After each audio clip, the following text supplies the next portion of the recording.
My story mirrors that of all orcs, a tale of savagery and redemption. Hello guys, this is Doronsmovies, and welcome to yet another World of Warcraft lore lesson. Now, this one is a bit of a different format compared to the ones I used to do before, the entire World of Warcraft lore lesson thing.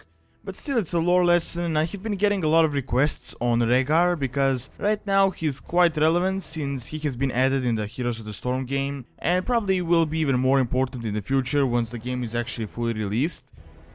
So, even though I didn't know that much about him until recently, since his story is mostly from the comics, and I didn't really read all the comics because I couldn't buy them and you can't just get an ebook or something like that. So I thought he was an awesome character, and in a way kinda similar to Troll, so without further ado, let's just get into his story. Now, Rehgar's birth timing was quite unfortunate as his clan was in the middle of a war against the ogres. So at a young age he was captured and used as a training tool for their younglings. However, their plan didn't turn out right as he slew many of their own, and thus they sold him to the orc arenas in order to regain their losses.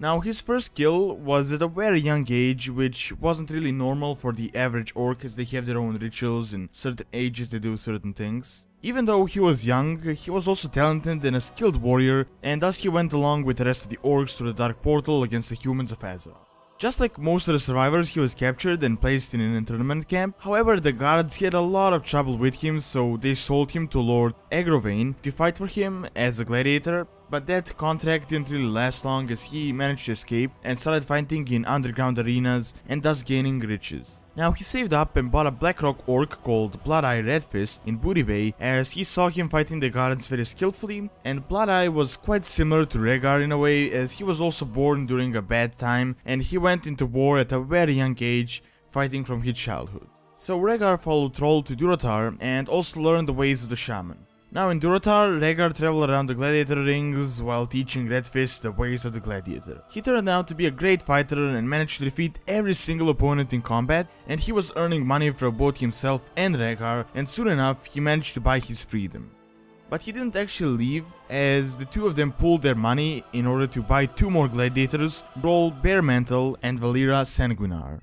Now, both Brawl and Valera had an unfortunate stories as well. I mean, Brawl was a very talented druid and very skilled, but during his fight against the Burning Legion, when his daughter died, he fell in despair and sadness, so he abandoned the Night Elf society and allowed himself to be bought as a gladiator by Rehgar. On another hand, Valera's story is a bit different as her family was killed by bandits when she was really young, so she had to look out for herself and steal in order to stay alive. Now, it all worked out until one day she stole a shaman talisman, which got her captured. She injured several guards in the process, and thus Rehgar was very interested in her as he saw the fighting skills. So she was bought by Rehgar only a day before she actually planned to execute her escape plan. And it all worked out quite well until one day Bloodeye was slain by a mate of a fighter he slew in the arena. So they were one man short, and Rehgar went on and searched for a new gladiator.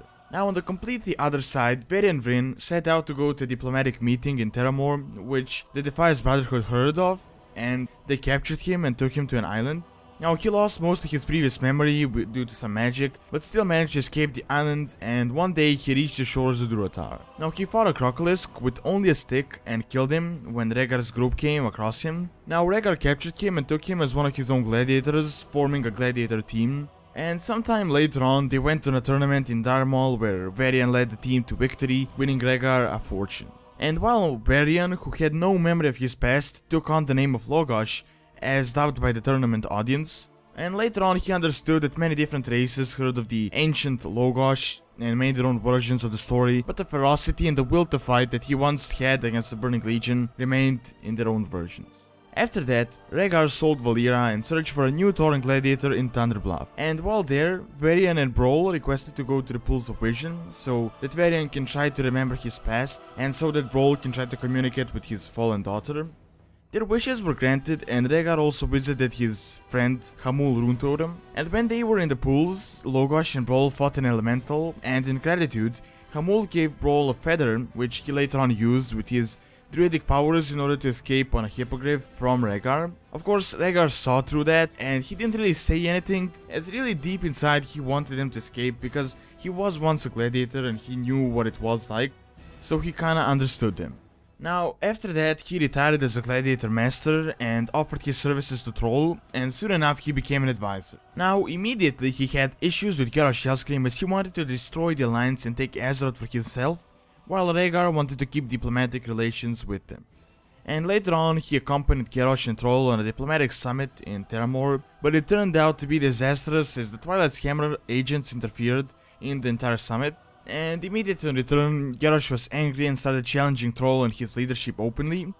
And Rehgar suggested that he should make an example out of Garrosh and cut his warmongering short before it spreads any farther. And Troll listened to him and lured Garrosh to challenge him in a Megara duel, but as it started, it was interrupted by a Scourge attack on Orgrimmar. Of course, Rehgar helped in the entire siege of Orgrimmar, or that version of the siege of Orgrimmar, but after that he had a role in the new Council of Tirisfal Glades that was made in order to stop Cho'Gall and his forces. Now, initially Troll was invited as an expert shaman, but he declined and Rehgar took in his stead. Now, this council, however, never really lasted that long as the previous one, and after Cho'Gall was defeated, everyone pretty much went their own way, and it's not really that active. After this, Rehgar didn't really have much of a role, although he did make an appearance in Troll Twilight of the Aspects as he assisted the other shamans as he traveled to Maelstrom. He also made an appearance in Tides of War and was worried about Garrosh as he saw his warmongering pretty much from the beginning. And apart from that, he became one of the new heroes in the new MOBA game Heroes of the Storm and is playable. Now, it is yet unknown whether he will make any more appearances either in books or future expansions or maybe new comics, but I do believe that we will see him at some point as he's quite an awesome character once you know his lore. And that is all I have for this lore lesson. I hope you had enjoyed, and do give me some feedback on what you think about this video and what you would like to see in the future, either from lore lessons or any types of new videos. Also, don't forget to like, favorite and subscribe as it really helps out the channel and keeps everything going. And check out my Twitch.tv stream as I'm streaming Worlds of Draenor right now, and hopefully tomorrow I should be able to get to Gorground. Thanks a lot for taking your time to watch this video, and see you next time.